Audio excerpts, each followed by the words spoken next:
From Hollywood, the Jack Benny Program, with his special guests, the Smothers Brothers. The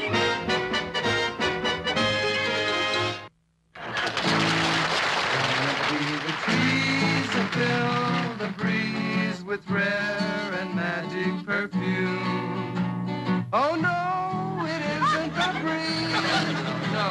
No.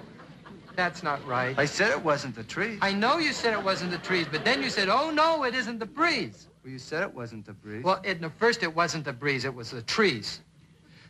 Oh, yeah, well, if it's the trees, it can't be the breeze. And I said, oh, no, it isn't the breeze, so how, I'm awful right.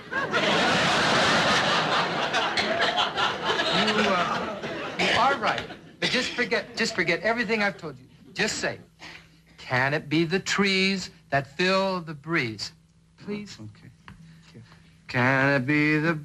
What? Trees. Be the trees that fill the breeze, please. No, that's stupid. How can it be the trees that fill the breeze? Okay, okay.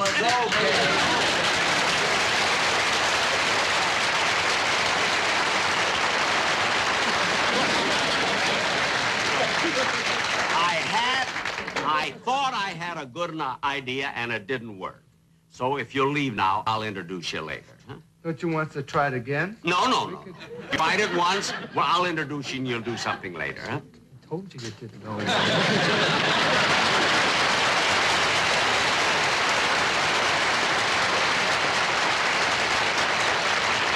Of course, ladies and gentlemen, you know those are the Smothers Brothers.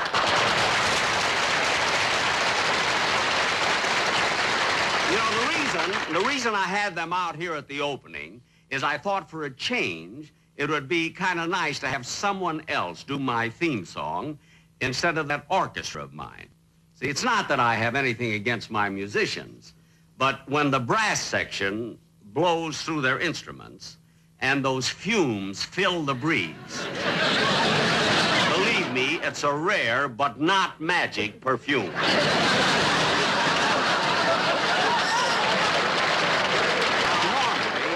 Trouble like that at the opening of a show would upset me, but not anymore. I feel that these things really aren't too important. You know, I found out that the only important thing in life is your health. Yes, sir, that's the important thing. But fortunately, I don't get sick very often because I keep myself in real good condition, you know, physical condition. And the way I do that is by getting plenty of exercise.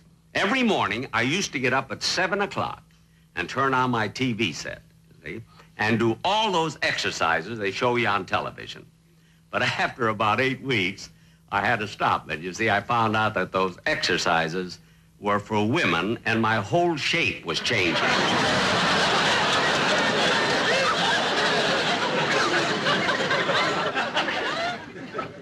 As a matter of fact, I didn't notice it myself until one day well, I better save that for the Johnny Carson show.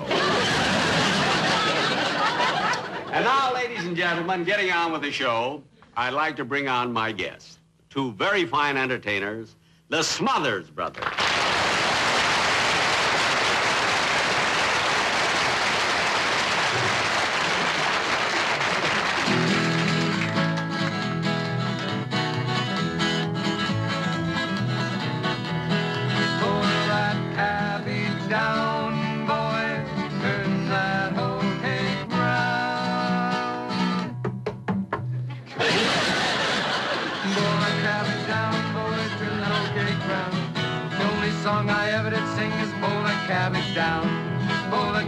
Down, boy, turn that old kick round. The only song I ever did sing is Bowl that cabbage down. Take it, Tom. No.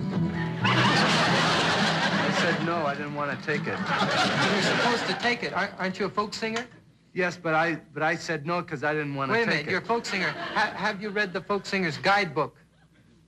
Yeah, but I didn't want to. And what does the guidebook say? It says all folk singers are obligated to do what? You're obligated to take it. Without hesitation, without thinking, Yeah. like a reflex, Tommy. Take it, Tom. Boom, boom, boom. Yeah, when I right. say take it, hop to it. Boil that cabbage down. Take it, Tom. Boom, boom, boom. Hundreds of years ago, the railroad started in America. Rugged men of yesteryear went out in the wilderness with vision in their eyes and big 9-pound hammers in their hands. Went out in the wilderness to build the great spider web of steel rails, the transcontinental railroad to span our country as these men went out in the wilderness and toiled and inched their way across the vast bosom of America. Thought throw a little sex in the show. But this wasn't just a fun job. There was dangers in this job as they built the railroads up the mountains and down the mountains and across the deserts and over raging rivers, and they had to span crevices, deep crevices in the ground, and in the bottom of the crevices there was pumas. Vicious pumas with claws and foam coming out of these pumas' mouths, and the railroad men, they're going, whoa, look at those pumas down there! I'm not gonna build any railroad! Across the crowd, there's pumas in the crevices! There were no pumas in the crevices because we don't have pumas here. There are no pumas in America.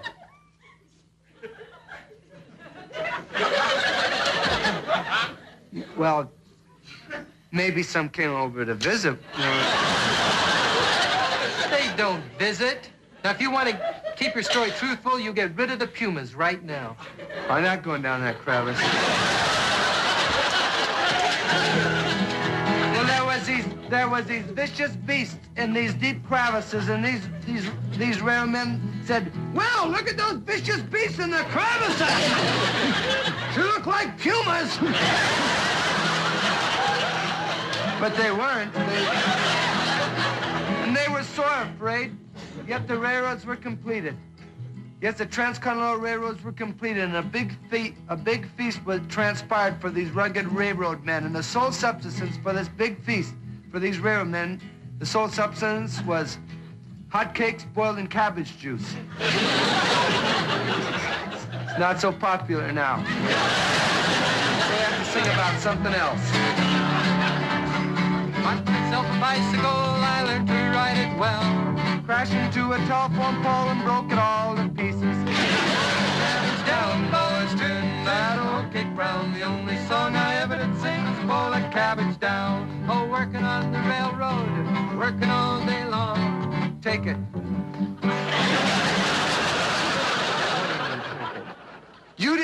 Have you ever read the Folk Singer's Manual? It says when someone says it, take it, you're supposed to take it. I said it, take it, and you didn't take it. I'm sorry. I'm very sorry. Really, I'm sorry. Well, don't get belligerent. You didn't take it. I said I'm sorry. That's all I can say. I'm sorry. That's okay then. Don't make any more mistakes. Working on the railroad, working all day long. Take it. Working. Boil that cabbage down,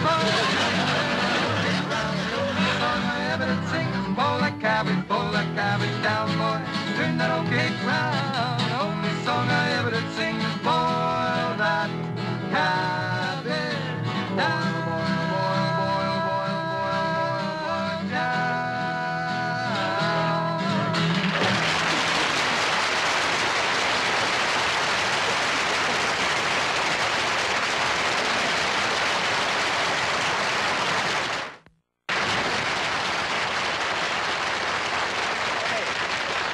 You know, fellas, that was very, very good. Thank you. You know, you boys have been quite successful the last few years. Must make you very happy, huh? Well, it makes us happy, but it really makes our family very happy, especially our little old grandmother. Oh, your grandmother, huh? Yeah, we have a little grandma, and she lives up in Barney Gulch, a little town in Northern California, and since things have been going well, nobody ever hardly knew her, but now they refer to her as the Smothers Brothers' mother's mother.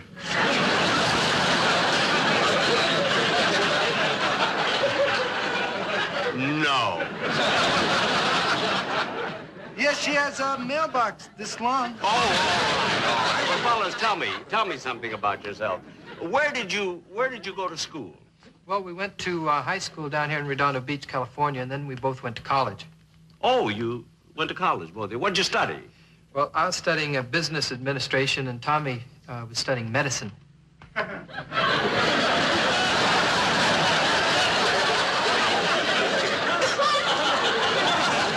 He looks like a puma to me.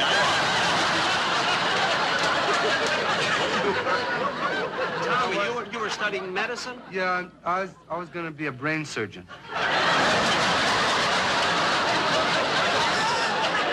A brain surgeon? Yeah, I couldn't be a puma. There's no puma.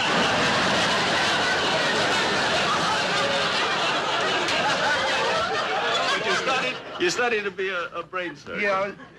Yeah, but I decided against it. I mean, you know, I was 18 years old. My mother still was cutting my meat for me. Well,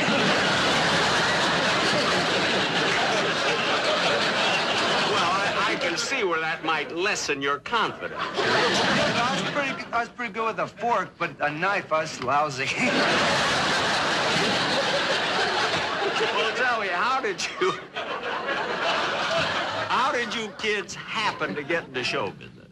You know, we were watching television, a program, and there was this guy that came out, and he didn't do anything. He just kind of stood around, and he stared at the audience. Tommy. He did, too. He just went out, and he stood out there, and he kind of stared at the audience. He didn't do anything. Well, the way I figured, if he could go out there and stand around and do nothing, I figured we could maybe do something.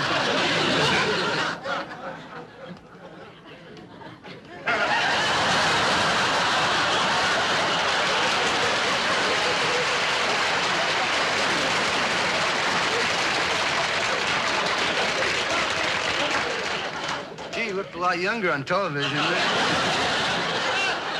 He doesn't know what we're talking about. I do, too. And that was years ago. Anyway, I'm glad I was responsible for you going into show business. Now, I know you're going to do another number, so what's it going to be? How does he know we're going to do another number? When he pays, he knows. Yeah, well, you better pay us plenty, because brain surgeons don't work cheap. I know. Now, just do your number.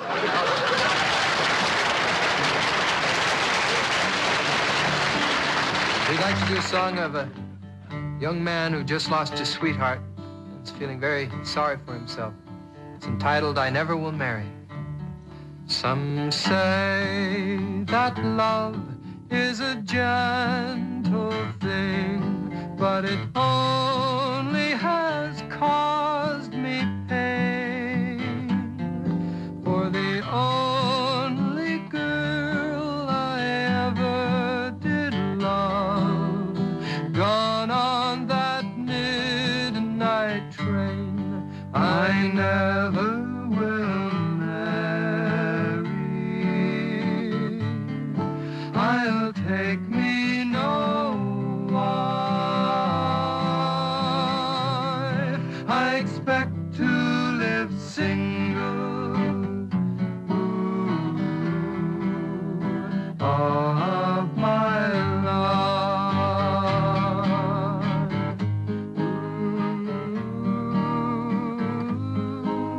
When I was very young, I remember there was a little girl that lived down the street from me. And we always used to say that when we grew up, we'd be married.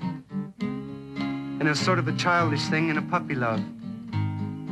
Yet as the years went by, this puppy love grew into something very dear and very precious to me. You know, they tell us that love is a gentle thing. But I think each person here who has truly loved and been loved has shed a tear and experienced heartache. And the girl I learned to love so very much broke my heart and left me for another man. Yet I love her still. And I swear by all the stars in the skies that as long as I live, I never will marry unless I can marry her. I'll mess around a little bit, though, you know.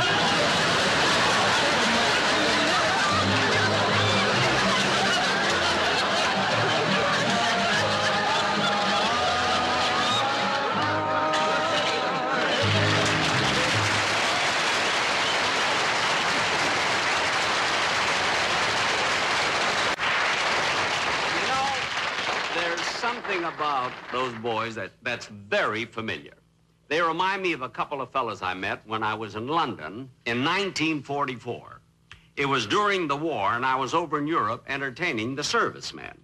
See? And while I was there, I also did a few shows at the London Palladium. Well, one night, the enemy planes came over and put on one of the most devastating air raids of the entire war. I'll never forget it. I had finished my show at the theater, and I was walking back to my hotel, see, when the sirens started to wail, and the bombs dropped, and the searchlights were crisscrossing the sky. By Jove, they gave us a bit of what for tonight. Not half. This one's even worse than the other one.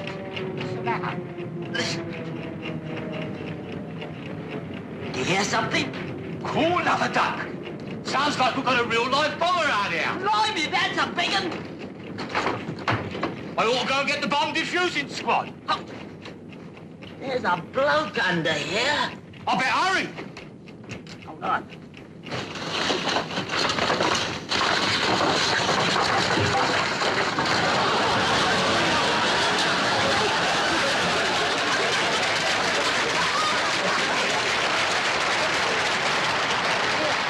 What are you doing there?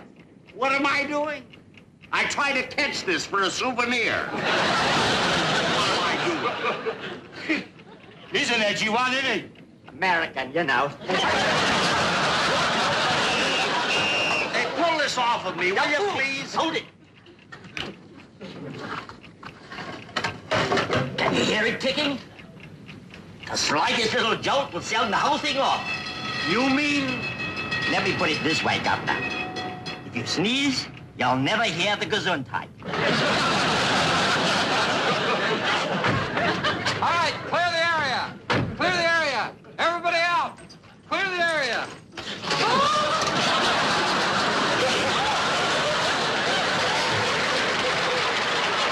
Hey, clear the area. He said, everybody, clear the area.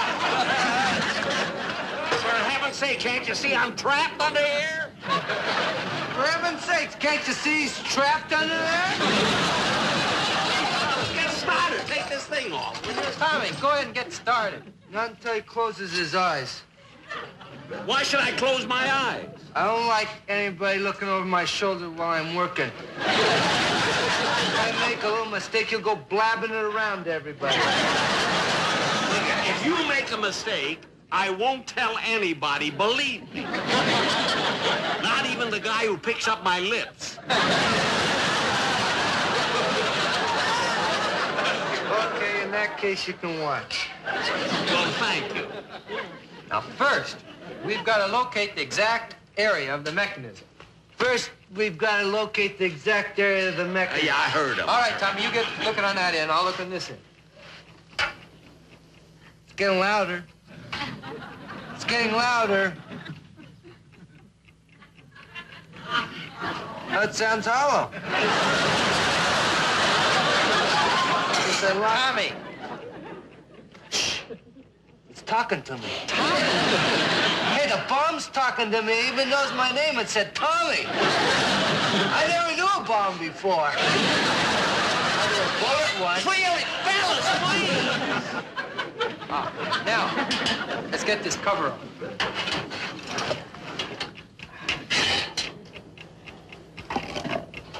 Look at this clock. What a beautiful mechanism. That's an XK-41. That's a Swiss movement. No, the XK-41 happens to be a German movement. It's a Swiss movement. It's a German movement. XK-41's German. It's a Swiss It movement. is not. Who cares? Stop talking and work. It's always the fellas who are just lying around there that keep rushing. Well, why wouldn't I rush you? I don't even think you fellas know what you're doing. Will you too? I just defused the bomb just a little while ago, right over there.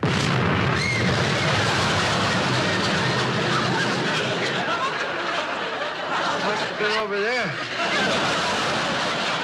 Tommy, I thought you said you defused that bomb. I did what I always do. I detach the white wire from the blue wire. It's supposed to be the green wire from the blue wire. I thought it was the white wire. It's always been the green wire from the blue wire. But just a little mistake. I mean, everybody makes a mistake. You know, nobody's perfect.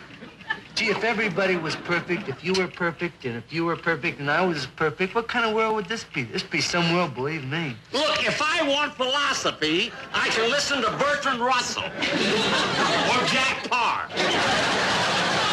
Now get back to work, will you? Okay. Well, according to this clock, we've got about 2 minutes before the bomb goes off. So we better hurry.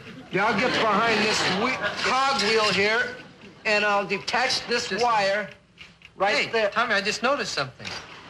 Do you know who this is? No, who? That's Jack Benny. You mean the guy that's playing at the Palladium? Yeah, it's Jack Benny. Are you really? Yes, I'm Jack Benny. Hey, nice to meet you. Don't get up.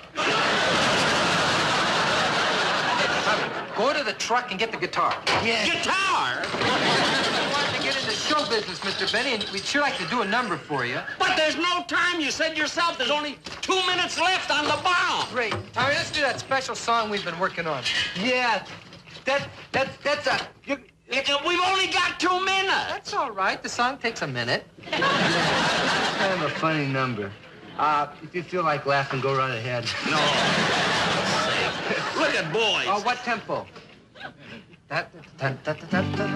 Jimmy Crack Corn, I don't care. No. Jimmy Crack Corn, and I don't care. Jimmy Crack Corn, I don't care. Wait a minute, that's not the way it goes. I don't care. How'd you like that one? Fine. How about an encore? Never mind the encore. We've only got a few seconds You left. didn't get it. Let's do it again. Fella!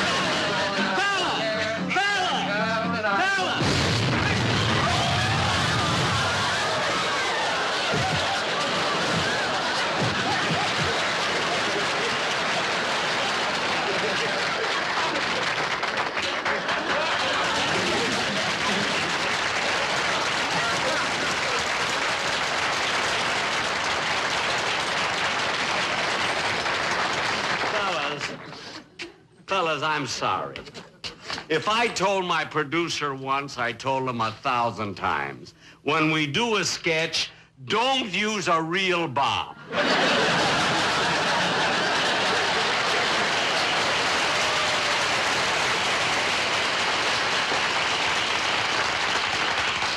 Hey, Dickie, you know, I can just see it in tomorrow's headlines in the papers. Benny's bomb Smothers Brothers.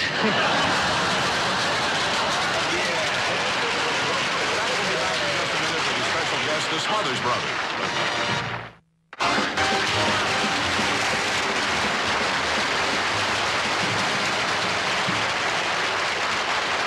Thanks, boys. Thanks very much for being on the show. Yeah, this, you know, this is one of the dirtiest shows I've ever been on.